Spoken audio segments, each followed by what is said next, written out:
2வது வாரத்திலேயே அங்க முடியாதுன்னு சொன்னாங்க, இறந்துருவாங்கன்னு சொல்லிட்டாங்க. ஆனா இங்க வந்து நல்லா இருந்தாங்களா? இப்ப எத்தனாவது வாரமா இப்ப நீங்க ட்ரீட்மெண்ட் எடுக்கிறீங்க? 2வது வாரத்திலேயே அம்மா கொஞ்சம் பரவாயில்ல. எங்க உடம்புல எங்க இருந்தாலும் கேன்சர் சரியாயிடும்.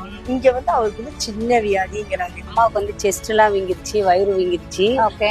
ரொம்ப வீக்கமா அதிகமாயிட்டு. அதனால இந்த அமாவாசைக்குள்ளாரவே இறந்துருவாங்க அப்படின்னு அங்க இருக்கிறவங்க எல்லாம், வீட்டாண்ட இருக்கிறவங்க எல்லாம் பயன்படுத்திட்டாங்க. நாங்க அதுக்கப்புறம் இங்க வந்துட்டு ட்ரீட்மெண்ட் எடுத்த உடனே அம்மாவுக்கு 3 நாள்லயே கியூர் ஆயிடுச்சு. ஒரே ஒரு 3 சொட்டு மூலிகை சாறு எப்பேற்பட்ட கேன்சரும் கியூர் ஆகுதுன்னு நம்புவீங்களா? 3 நாள்ல நல்ல மாற்றம், 4 வாரத்துல ஃபுல் கேன்சர் கியூர். எந்த ஸ்டேஜா இருந்தாலும் லட்சக்கணக்கில் காசு செலவு பண்ண வேண்டாம். No radiation, no chemotherapy. ஒரே ஒரு 3 நாள் போதுங்க. நல்ல வித்தியாசத்தை நீங்களே உணர்வீங்க. கேன்சருக்கு மட்டும் இல்ல, 14 விதமான வியாதிகளுக்கும் இங்க மூலிகை சாறு தராங்க. கேன்சர்னா நம்மள பயப்படுவோம்ல, இங்க அது ரொம்ப சாதாரண விஷயமா ட்ரீட் பண்றாங்க. உங்களுக்கோ உங்களை சுத்தி இருக்கிறவங்களுக்கோ யாருக்காவது இந்த மாதிரி பிரச்சனை இருக்குன்னு பயந்துகிட்டே இருக்கீங்களா? என்ன பண்றதுன்னு தெரியல, ஆன் ஸ்கிரீன்ல தெரியற நம்பருக்கு கான்டாக்ட் பண்ணுங்க. இவங்க கிட்ட கேளுங்க, அதெல்லாம் ஒண்ணுமே இல்ல, சரியாயிடும் அப்படின்னு தாராளமா சொல்லுவாங்க. பின்டு கமெண்ட்லயும் டெஸ்கிரிப்ஷன்லயும் ஃபுல் அட்ரஸ் அண்ட் லொகேஷன் எல்லாமே கொடுத்திருக்கேன். நம்ம யூடியூப் சேனல்ல ஃபுல் லென்த்தி வீடியோவும் கொடுத்திருக்கோம், ரிவ்யூவும் கொடுத்திருக்கோம். மறக்காம போய் பாத்துருங்க. நம்ம ஃப்ரெண்ட்ஸ் அண்ட் ஃபேமிலிக்கு தயவு செஞ்சு இது ஒரே ஒரு ஷேரை மட்டும் தட்டி விட்டுருங்க. கண்டிப்பா நம்ம யாராவது ஒருத்தருக்கு நம்மள சுத்தி இருக்கிறவங்களுக்கு கண்டிப்பா தேவைப்படும். கேன்சர்னு கமெண்ட் பண்ணுங்க, மத்த எல்லா டீடைல்ஸும் உங்க இன்பாக்ஸ்க்கே வந்துரும். டெஸ்கிரிப்ஷன்ல பின்டு கமெண்ட்லயும் ஃபுல் அட்ரஸ் லொகேஷன் கொடுத்திருக்கேன். ஆன் ஸ்கிரீன்ல தெரியற நம்பருக்கு வேற ஏதாவது டவுட் இருந்தா கால் பண்ணுங்க.